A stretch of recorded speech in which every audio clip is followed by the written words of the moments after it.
I suppose it goes without saying that there's no good time to be told that you have cancer. I wouldn't have chosen the middle of a pandemic. I always understood the power and the joy of beauty, but it was only when I was suffering from the visual effects of my cancer treatment that it really came into play an important part in how I felt better.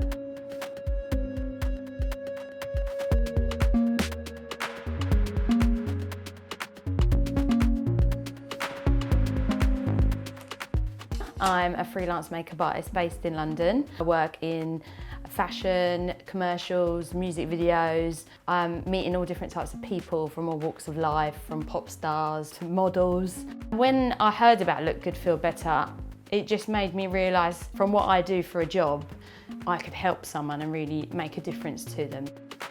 I think cancer really robs people of their identity and strips everything back.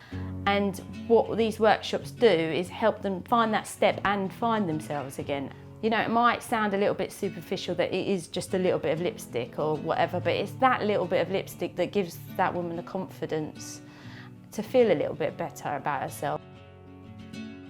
This is going to be quite amazing today to be doing a virtual makeup session with Aisha in Canada. I suppose it's one positive of the pandemic is that I can reach out to someone from the other side of the world. It's quite incredible. Hi, my name is Aisha Kwashi.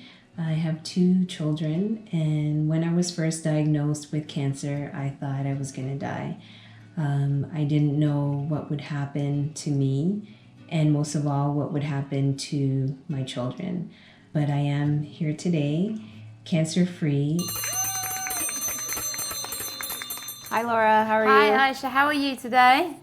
I'm doing well, and yourself? Yeah, good, thank you. Right, so what we're going to do today is quite a natural makeup look. So you don't wear a lot of makeup, do you, day to day? No, normally just lip gloss or lipstick. Right, first we're going to start with a primer, this one here.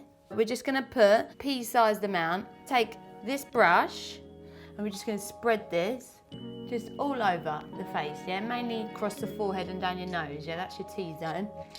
My name is Sophie. I'm a beauty and editorial director, and 10 years ago I was diagnosed with breast cancer. I think the relationship between beauty and health is quite often overlooked, and to be honest, it was maybe something that I overlooked until I had to deal with it directly. I think that cancer is as much an identity crisis as it is a health crisis, and that is where the role of beauty, of hair and makeup really comes into play.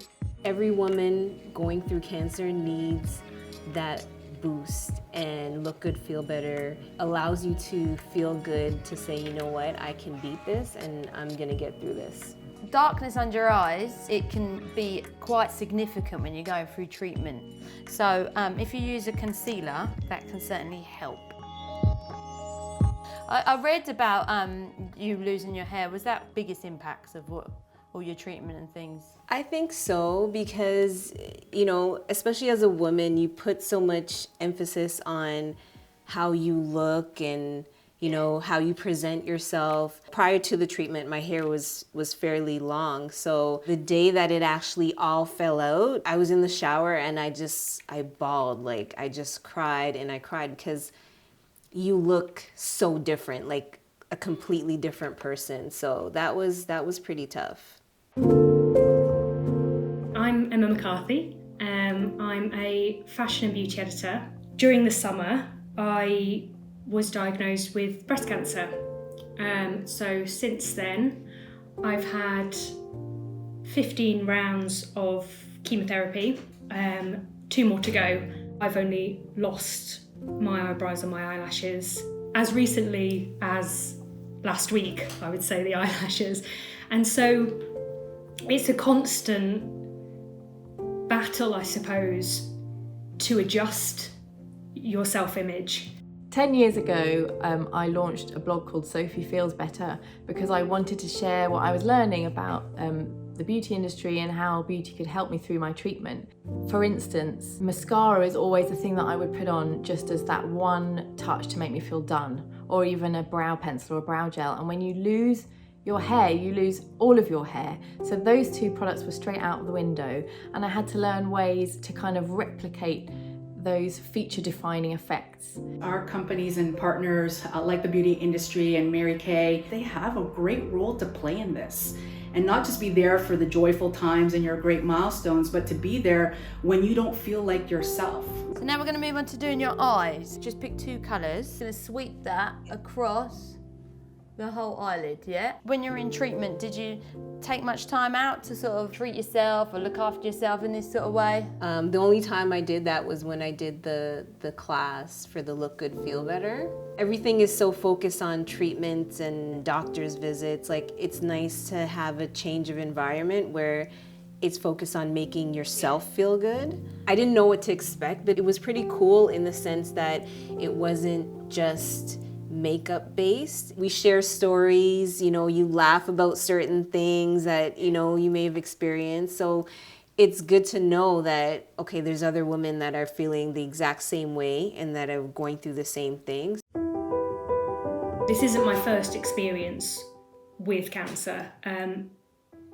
When my mum was an NHS nurse all her life, and then in 2008, during my first year of university, she was diagnosed with breast cancer.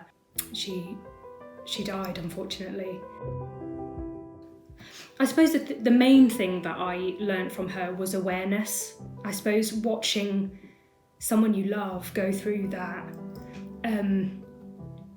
made me very aware of checking myself all the time. And then as soon as I found a lump, went and got it checked out. And obviously you never expect to hear the worst, to get that diagnosis. You can't help but feel like your fate is sort of tied to the outcome of this crisis. There have been some difficult conversations to have, such as potential delays to my surgery. We're very concerned about what things look like post-pandemic and how many women may have not been realizing that they needed to go to their healthcare professional to be diagnosed.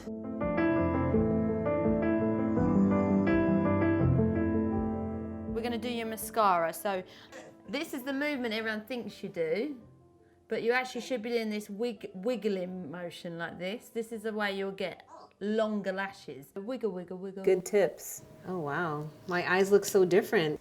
How does that look? Yeah, lovely. Really nice. The way that you look, beauty, makeup, it isn't the chief concern. Obviously, that is your health. But it's a huge part of the journey because there are so many changes that you have to face. And I think if you look like yourself when you're talking to the people that you love, you know, friends and family, you can sort of forget for a moment that you're ill, that you're really sick, and that you can feel like yourself, because that's hugely important. You've maintained your own identity and that your identity isn't being taken away from you by this disease. And I think that the way that you look is a huge part of that for a lot of women. What would you say has been like the most difficult part of maintaining your self-image? You look completely different. So trying to get used to your new look during treatment, it's, I think, probably the hardest part. Knowing what you looked like before, it's hard to adjust to that. So now we're just gonna basically finish off the skin with a highlighter and a blusher, just to add a little bit more radiance into the skin. So you do downward stroke? Downwards, yeah. Oh yeah, that's nice. It's beautiful. How does that feel? It feels great. I love it. You know, to hear stories of women who are walking through hospital doors, going to chemo by themselves, who then turn on their, tablet and connect to Look Good, Feel Better, just goes to show you that women are looking for any lifeline to feel connected, to have tools, to talk about their experience. I would say the biggest takeaway would be to be easy on yourself. If you feel like crying, cry. If you feel like laughing, laugh. There's no rule book on cancer and how you approach it or deal with it. So you need to do whatever will get you through to the next treatment, whatever will get you through to being cancer free. Having gone through it, there is a lot that I could help other women in a similar situation, and perhaps at the end of this journey that I could look at becoming a tutor myself to help other women in the same situation as me, because I do feel like I have a lot to say about it.